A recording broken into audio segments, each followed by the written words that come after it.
एक गांव में मोहन नाम का एक आदमी रहता था। उसकी पत्नी का नाम कलावती था। उनको 2 बेटे और 2 बेटियां थीं। मोहन ने अपना सारा पैसा उसके बेटे और बेटियों की पढ़ाई, शादी और उनके लिए अच्छे घर बनाने में खर्च कर दिया। मोहन के बेटे और बहुएं स्वार्थी थे। माँ बाप ने इतना सब किया था, फिर भी उनको अपने बेटे और बहुओं के रहमो करम पर जीना पड़ रहा था। उन दोनों को बेटों और बहुओं से बहुत ज्यादा हीनता और अपमान का बर्ताव मिलता था। अचानक एक दिन मोहन की मृत्यु हो गई। इस वजह से वो बेचारा तो इस दर्द से मुक्त हो गया, पर कलावती अकेली रह गई। कलावती ऐसे ही उदास मन स्थिति में मंदिर गई। वहाँ उसे उसकी बचपन की सहेली कमला मिली। उसे देखकर उसे अच्छा लगा। कलावती को उदास देखकर कमला ने उससे उसकी उदासी का कारण पूछा। कलावती ने अपने दुखी जीवन का सारा किस्सा उसे बताया।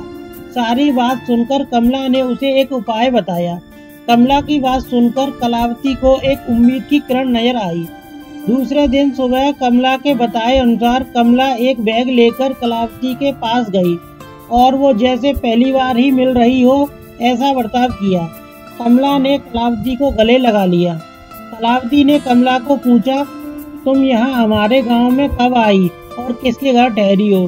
कलावती की दोनों बहुएं उसकी आवाज सुनकर तुरंत अंदर से बाहर आईं।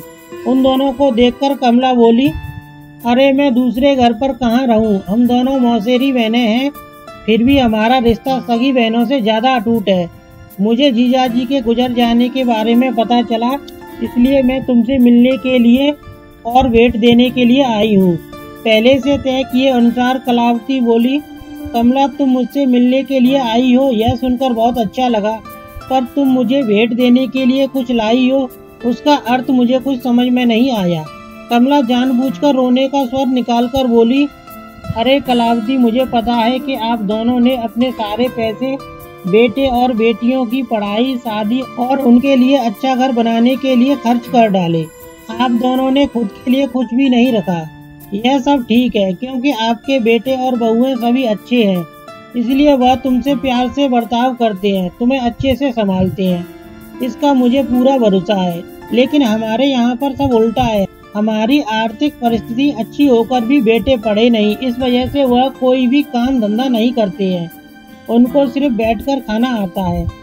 अमीर हैं, इस वजह से उनकी शादी भी हो गई, परंतु उनकी पत्नियां हम दोनों का बार बार अपमान करती रहती हैं और मेरे बेटे वह देखकर भी उन्हें कुछ भी नहीं बोलते। फिर कमला आंखें पोंछने का नाटक करती है और वह आगे बोली, अभी ऐसी परिस्थिति में हम दोनों को जीने की इच्छा भी नहीं होती और अब हमारी जिंदगी भी कितनी बची है। मेरे पति का नजदीकी कोई भी नहीं है और तुम्हारे सिवा मेरा भी कोई नहीं है। इसलिए मैंने तय किया है कि अपना सारा पैसा बेटों को देने के बजाय तुम्हें आधे पैसे दे दूं। ऐसा विचार करके मैं अपने पति की रजामंदी से 50 तोला वजन के सोने के गहने, 1 यार्ड चांदी के सिक्के और 5 लाख रुपए इस बैग में लाई हूँ। अभी तुम कुछ भी ना कहते हुए हमारा प्यार समझकर यह बैग और उसकी चाबी ले लो। मैं सिर्फ तुम्हारे पास चाय पीकर तुरंत चली जाऊंगी। कमला का यह बोलना सुनकर सास की बहन कोई सामान्य औरत नहीं है, बल्कि बहुत अमीर औरत है और धन की तिजोरी साथ लाई है। ऐसा विचार करके कलावती की बड़ी बहू प्यार का नाटक करते हुए उनको बोली कि क्या मासी, आप इतनी जल्दी क्यों जा रही हो? अभी आई हो, 2-4 दिन रहो हमारे घर। आपके बेटे और बहू भी नई पीढ़ी के हैं, इस वजह से आप उनकी तरफ ध्यान मत दीजिए।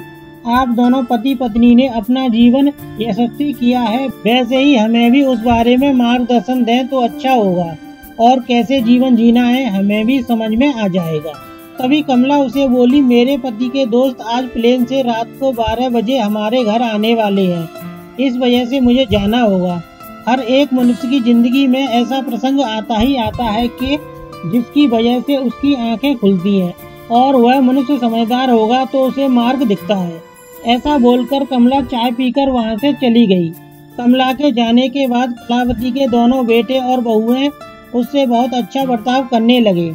कलावती खाना खाने के बाद रात को अपने कमरे में जाकर दरवाजे की कुंडी लगा लेती और कमला के दिए हुए पैसे पत्थर पर पीटकर बजाकर गिनती थी, जिसकी आवाज रात के समय स्पष्ट उनके बेटे और बहुओं को सुनाई देती थी और उनका प्यार कलावती पर और ज्यादा बढ़ने लगता। ऐसा 6-7 महीने चलता रहा, लेकिन पैसे गिनने का काम खत्म नहीं हो रहा था और ये सिलसिला कलावती ने अपने मरने तक चालू रखा।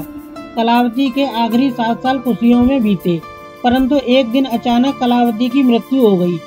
उसके जाने के बाद रीत रिवाज और लोकलाज के लिए उसकी बहुओं और बेटों ने आंसू बहाए।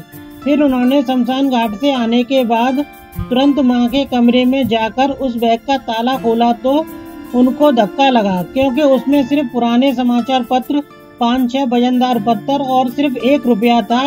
वो रुपया भी पत्थर पर पीटने से पूरा का पूरा खराब हो गया था। दोस्तों, कहानी पसंद आए तो वीडियो को लाइक कीजिए और हमारे चैनल पर नए हैं तो हमारे चैनल को सब्सक्राइब कीजिए।